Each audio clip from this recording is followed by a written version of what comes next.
Hello everybody, JT Bear here once again. Today I've decided to try and save a few seeds from the volunteer tomatoes that showed up this year in my Malabar Spinach because they look an awful lot like the Juliet hybrids that I was trying to find this spring and couldn't. Here's the poor little plant. It wasn't really an intentionally grown tomato, so I didn't give it a whole lot of attention. But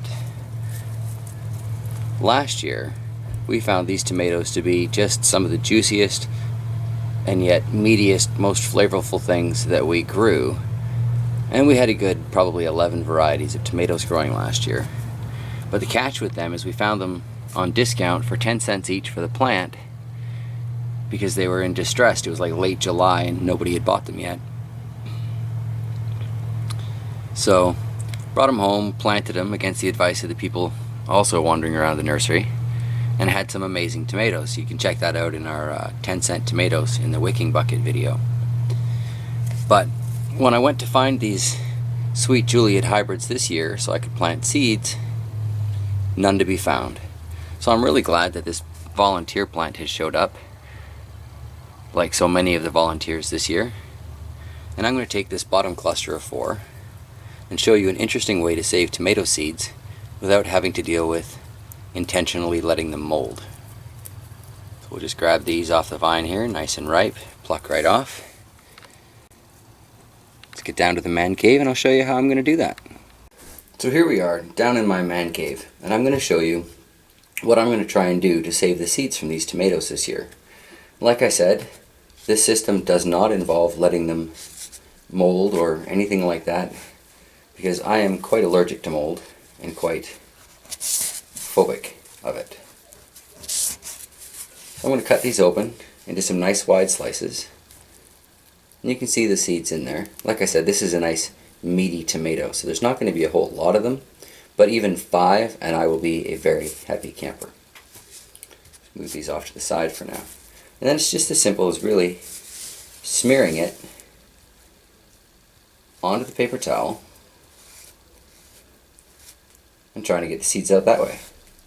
Because really, the purpose of the mold when you're saving tomato seeds is to try and get the gel off of the seed. But when you wipe it on a paper towel like this, you're pretty much wiping the gel off of it to begin with. And as kind of an added bonus, you've got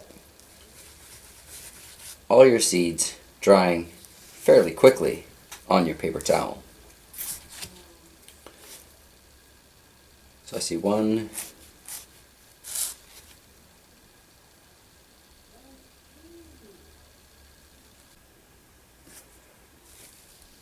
this knife might not have been my best choice as far as moving the seeds around on the paper towel. So I was just kind of practicing my knife sharpening skills on this. There you can see already I've got 4 seeds out of this volunteer. Oh, that in fact makes 5. So I'm already a pretty happy camper. And I've only just attacked 1 of the 4 tomatoes that I've got.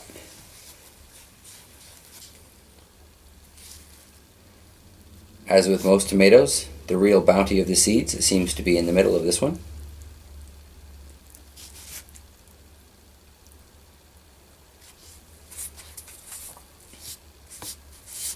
Oh yeah,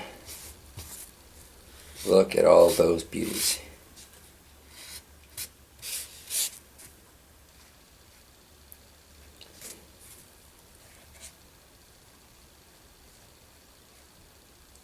That's excellent. Well, that's certainly an excellent start. I don't know if you can see these on the camera, but I've got quite a few nice, large, healthy looking seeds that are starting to come up.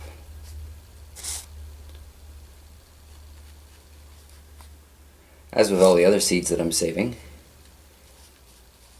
once these dry out, I will of course have to try planting some just to make sure that they will sprout for me.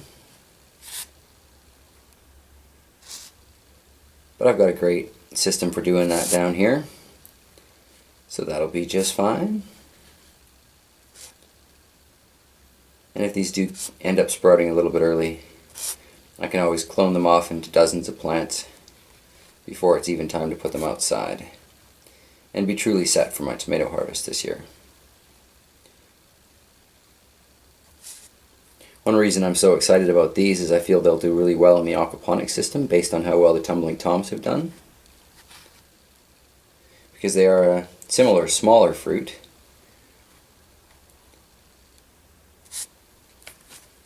but they're more of a Roma shape. So I'm just going to keep at this, see what I can get.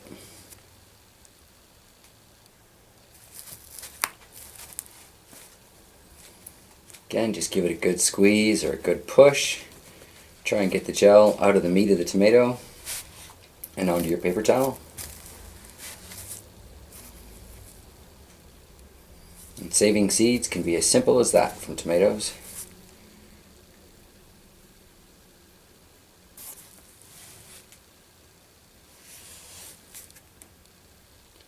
I have to say I like this system a whole lot more than the old way of putting all the pulp and juice and gel into a jar and letting it sit and rot.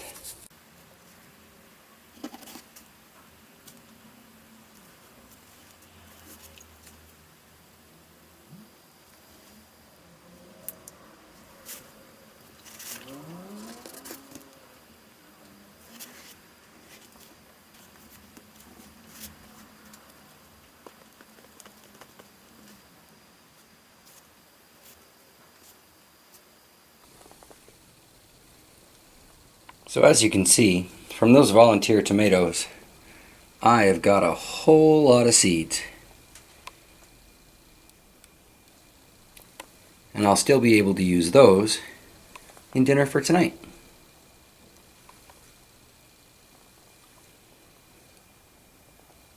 I'll check on these in a few days, see if they're dried, and then I'll try sprouting a few. I'll let you know how the volunteer tomato seeds sprout. Until then, thanks for watching. Have yourselves a great day.